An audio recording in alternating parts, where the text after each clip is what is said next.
My favorite part of this booth is the air conditioner at my feet, which is turning off.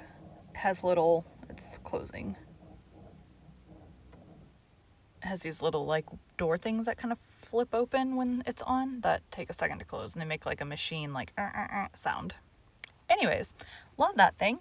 I'm like, I got really hot for the last chapter. We're gonna turn it on. Typically I turn it on between chapters because it keeps everything cool in here. This box is very well insulated. Unfortunately, it also keeps all the heat trapped in. So as I talk and move and such, it starts to warm up in here. Today we'll be continuing Adventures of Huckleberry Finn by Mark Twain. Chapter 23. Well, all day, him and the king was hard at it, rigging up a stage and a curtain and a row of candles for footlights. And that night the house was jam full of men in no time. When the place couldn't hold no more, the Duke he quit tending door and went around the back way and come onto the stage and stood up before the curtain and made a little speech and praised up this tragedy and said it was the most thrillingest one that... I said that really weird. And praised up I don't know where I am on the page. And praised up this tragedy and said it was the most thrillingest one that ever was. And so he went on bragging about the tragedy and about Edmund Kean the Elder, which was to play the main principal part in it. And at last, when he'd got everybody's expectations up high enough, he rolled up the curtain, and the next minute the king come a-prancing out on all fours, naked. And he was painted all over, ring-streaked and striped, all sorts of colors, as splendid as a rainbow. But never mind the rest of his outfit. It was just wild, but it was awful funny. The people most killed themselves laughing, and when the king got done capering and capered off behind the scenes, they roared and clapped and stormed and ha-ha'd till he come back and done it over again. And after that, they made him do it another time. Well, it would make a cow laugh to see the shines that old idiot cut. Then the Duke, he lets the curtain down and bows to the people and says the great tragedy will be performed only 2 nights more on accounts of pressing London engagements, where the seats is all sold already for it in Drury Lane. And then he makes them another bow and says if he has succeeded in pleasing them and instructing them, he'll be deeply obliged if they'll mention it to their friends and get them to come and see it. 20 people sings out, "What? Is it over? Is that all?" The Duke says yes. Then there was a fine time. Everybody sings out, "Sold," and rose up mad, and was a-going for that stage and them tragedians, but a big, fine-looking man jumps up on a bench and shouts, "Hold on, just a word, gentlemen." They stopped to listen. "We're sold, mighty badly sold, but we don't want to be the laughing-stock of this whole town, I reckon, and never hear the last of this thing as long as we live. No, what we want is to go out of here quiet and talk of this show up and sell the rest of the town. Then we'll all be in the same boat. Ain't that sensible?" "You bet it is. The judge is right," everybody sings out. "All right, then, not a word about any sell. Go along home and advise everybody to come and see the tragedy." Next day you couldn't hear nothing around that town but how splendid that show was. House was jammed again that night, and we sold this crowd the same way.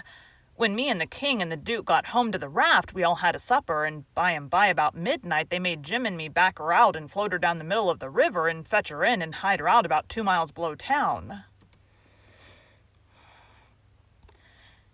The third night the house was crammed again, and they weren't newcomers this time, but people that was at the show the other 2 nights. I stood by the Duke at the door, and I see that every man that went in had his pockets bulging or something muffled up under his coat.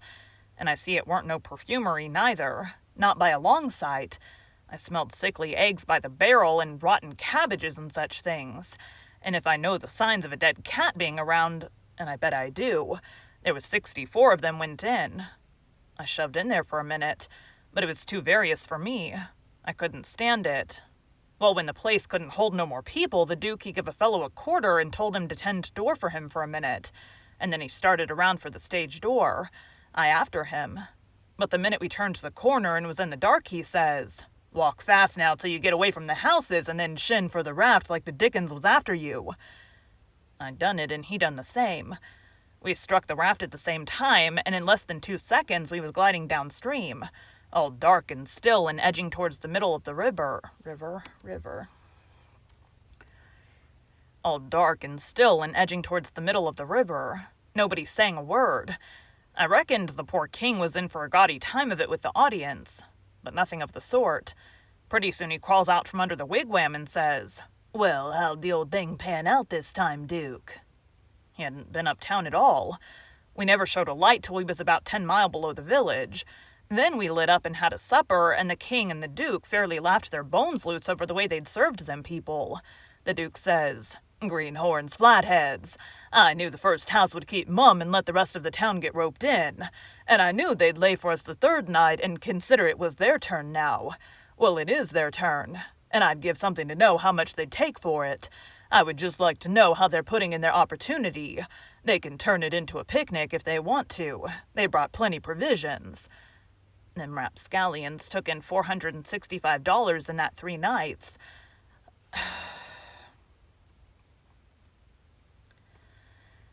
Them rapscallions took in $465 in that 3 nights. I never see money hauled in by the wagon load like that before. By and by, when they was asleep and snoring, Jim says. Jim hasn't talked in a while. "Oh, I dasn't." "Don't it s'prise you the way dem kings carries on, Huck?" "No," I says. "It don't." "Why don't it, Huck?" "Well, it don't because it's in the breed. I reckon they're all alike. But, Huck, these kings aren't regular rapscallions. That's just what they is. They's regular rapscallions." "Well, that's what I'm a-saying. All kings is mostly rapscallions as far as I can make out." "Is that so?" "You read about them once. You'll see. Look at Henry VIII. This'n is a Sunday school superintendent to him. And look at Charles II and Louis XIV and Louis XV and James II and Edward II and Richard III and 40 more. Besides all them Saxon heptarchies that used to rip around in old times and raise Cain. My, you ought to see old Henry VIII when he was in bloom. He was a blossom. He used to marry a new wife every day and chop off her head next morning, and he would do it just as indifferent as if he was ordering up eggs. Fetch up Nell Gwyn, he says. They fetch her up. Next morning, chop off her head, and they chop it off. Fetch up Jane Shore, he says, and up she comes. Next morning, chop off her head, and they chop it off. Ring up Fair Rosamund. Fair Rosamund answers the bell. Next morning, chop off her head, and he made every one of them tell him a tale every night, and he kept that up till he had hogged 1,001 tales that way. And then he put them all in a book and called it Domesday Book, which was a good name and stated the case. You don't know kings, Jim, but I know them, and this old rip of ourn is one of the cleanest I've ever...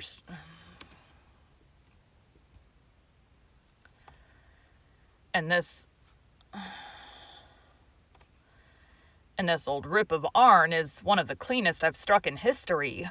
Well, Henry, he takes a notion he wants to get up some trouble with this country. How does he go at it? Give notice? Give the country a show? No, all of a sudden he heaves all the tea in Boston Harbor overboard and whacks out a Declaration of Independence and dares them to come on. That was his style. He never gave anybody a chance. He had suspicions of his father, the Duke of Wellington. Well, what did he do? Ask him to show up? No. Drowned him in a butt of Mamsie like a cat. Suppose people left money laying around where he was. What did he do? He collared it. Suppose he contracted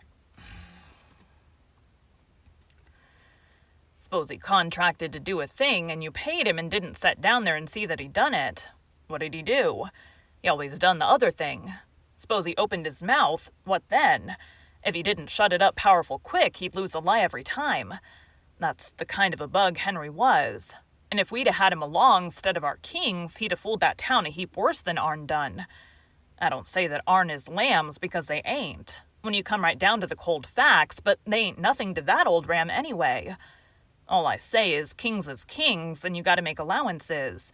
Take them all around. They're a mighty ornery lot. It's the way they're raised.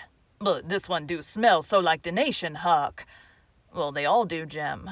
We can't help the way a king smells. History don't tell no way.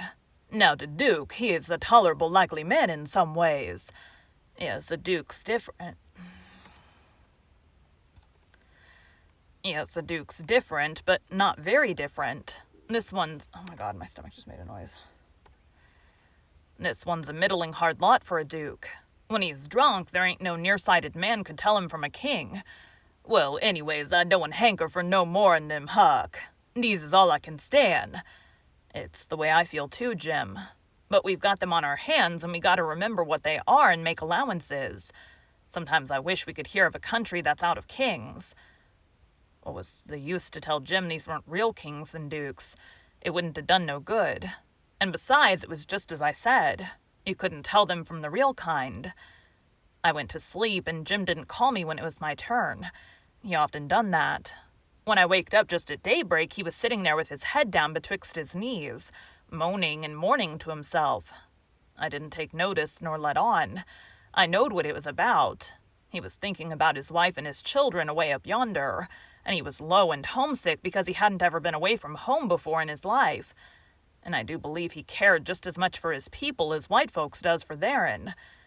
It don't seem natural, but I reckon it's so. He was often moaning and mourning that way nights when he judged I was asleep and saying, "Poor little Elizabeth, po' little Johnny, it's mighty hard. I speck I ain't ever going to see you no mo'. He was a mighty good servant, Jim was.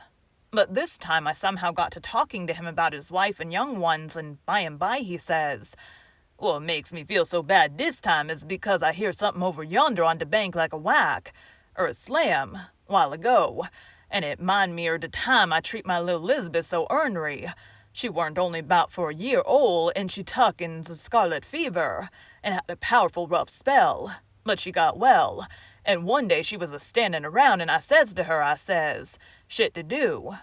She never done it, just stood there, kind of smiling up at me. It make me mad, and I says again, mighty loud, I says, 'Don't you hear me? Shit to do.'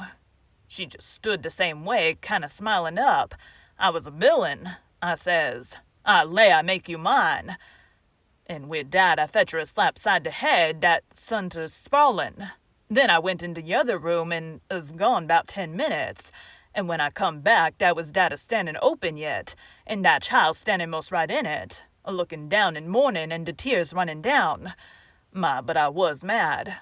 I was a-going for the child, but this den, it was a-do dat open innards. Just then, long come to win and slap it too, behind the child, kerblam, and my land, the child never move.